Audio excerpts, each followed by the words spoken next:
Hi, and welcome to another episode of Hot Takes with me, the Silver Fox. And while, of course, the Nicola Sturgeon arrest is the main story of the day, and we've done a couple of videos on that now, while I'm keeping an eye on that, as anything happens, I'm looking at the breaking news. As and when anything happens on that, I will, of course, immediately make another video about it, get it out there straight away. However, I did have a list of videos that I wanted to do today about other subjects, and of course, until the next sort of breaking news in the Sturgeon arrest, it will be business as usual. Business as usual, of course, means a story about Lorna Slater, the woman, of course, at the centre of it all, who just doesn't have an absolute clue about what she is doing.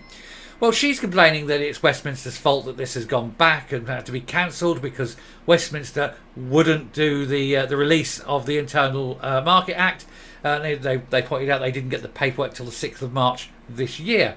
But it was actually raised 3 years ago, these concerns. And they've had 3 years in which to do this, and 3 years in which they've done nothing. So we're going to take a quick look to see why she is incapable of doing a job, why she didn't do a job, and why this paperwork wasn't put in 3 years ago, right at the start of the process, which is when it should have happened.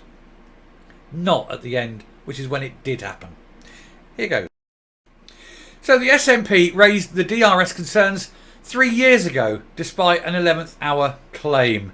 A head-on collision with the UK government over the deposit return scheme, the DRS was raised by the SNP and Green ministers more than 3 years ago, despite claims that Tory ministers have intervened at the 11th hour.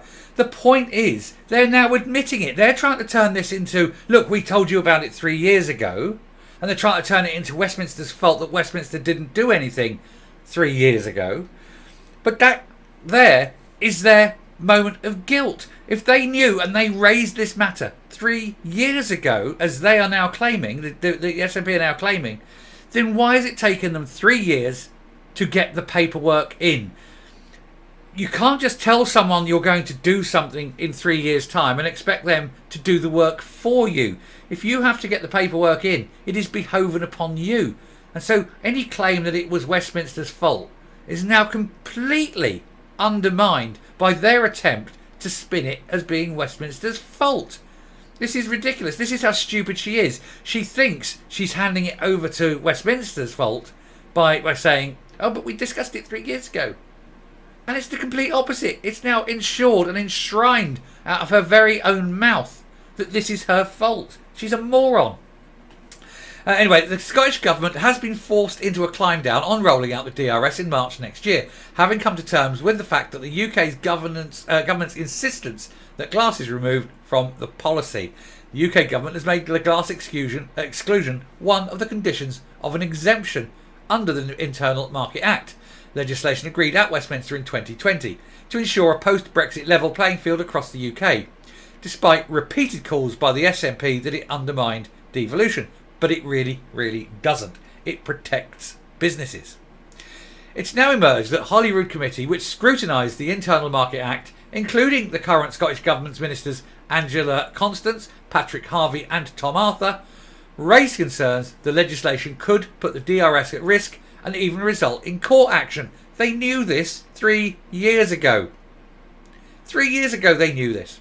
This is despite the Green Circular Economy Minister Lorna Slater, who is responsible for the DRS, pointing to an 11th hour intervention by the UK government. You've had 3 years. Why are you only now saying it's an 11th hour intervention by the government? You could have done that paperwork in all that time ago.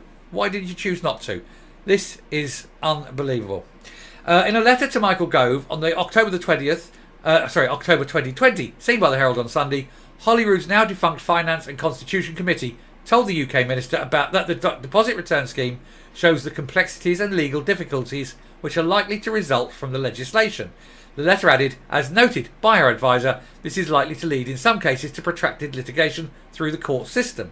It is clear to the committee, therefore, that this will undermine the UK government's stated intention to provide certainty for businesses and will risk placing important public policy decisions outside the scope of democratic accountability. But nowhere in that letter does it say that they want an exemption. Nowhere does it say they need this exemption. They haven't anywhere in that letter applied for an exemption. But they knew they were going to need one because that letter tells them that. They've admitted they know this. These people are morons. And now they're trying to claim that this exonerates them somehow from the responsibility. It actually solidifies their responsibility. In another piece of correspondence from 2020, the then SNP Constitution Secretary Mike Russell told the committee that he and the Scottish Government agrees with the concerns. He added the non-discrimination principle, as with the bill as a whole, will have precisely the opposite effect from introducing clarity and certainty for businesses and consumers. As the committee notes, he said, the interaction of mutual recognition and non-discrimination principles could present future difficulties for devolved policies such as the deposit return scheme. And yet still, in that letter, that second letter, it does not mention that he wants an exemption. It does not give any application for an exemption. It merely notes that an exemption will be necessary. Why didn't they do the exemption? Is it because they are very, very stupid? Is it because they're very, very lazy? Is it because they really haven't got a clue about what they're doing? Or is it some subtle mixture of all three? I think it's probably all three. Ms Slater has pushed back the rollout date to October 25 to align with the UK-wide scheme. In other words, it's actually going to be part of the UK-wide scheme. It's going to come in and they will have to agree to all the rules laid down by the 2025 UK scheme, rather than the funny little weird things that they were putting in their version, which opened it up to massive fraud and showed how they failed to understand the very issues that they tried to claim that they're trying to solve. In fact, their system would have made the whole argument, the whole thing, worse.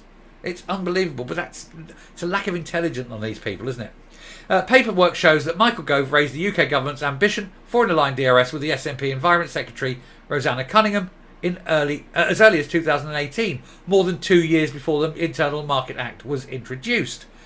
In March 2018, Mr Gove approached Miss Cunningham, stating the UK government was keen to explore with you whether we can develop a system that works across the different parts of the UK. So the government back then, 5 years ago now, over 5 years ago, wanted this to be a joint scheme, wanted it all to be controlled, wanted it all centralised so that everyone was working together. They said no, they went with their own scheme, they knew, absolutely knew they needed the exemption. 3 years ago, they knew that. And they didn't get the exemption because she is incapable of doing her job. It's no wonder she always looks permanently bewildered. Life is hard when you are stupid. And I'm coming up. You do have to wonder what goes through their tiny minds. There's not a lot. I mean, there is. I think if you put like an ECG on there, it'd be almost flatlining. Room temperature IQ, thick as champ. The lot of them. They're trying now to pass off this responsibility to Westminster because they said, oh, we have this letter from 3 years ago. But that letter says, in effect, what that letter says is you are now telling yourself that you need an exemption 3 years ago. And you didn't do it. This is not Westminster's fault. Westminster did not announce it. Westminster did not tell people to go out and spend money and invest money, all these firms and that, on this scheme. And it doesn't matter how hard you try and spin this to be Westminster's fault. That won't wash. It's your fault, Lorna Slater. It's your fault. You need to take the fall for this. And I hope you do fairly soon. Anyway, I shall finish there. Thank you very much for watching. If you like what you're seeing here on the channel, do please hit the subscribe button. Definitely do. We're going to have more on the Nicola Sturgeon case. I'm sure that is a growing story. We'll be spawning a few more episodes. And until next time, stay safe, stay well. Do please, throw your recycle your stuff, throw it away in the right bins. Don't do anything wrong, anything bad, just to get her. It's hard enough for her. You've got to remember how stupid she is. And goodbye.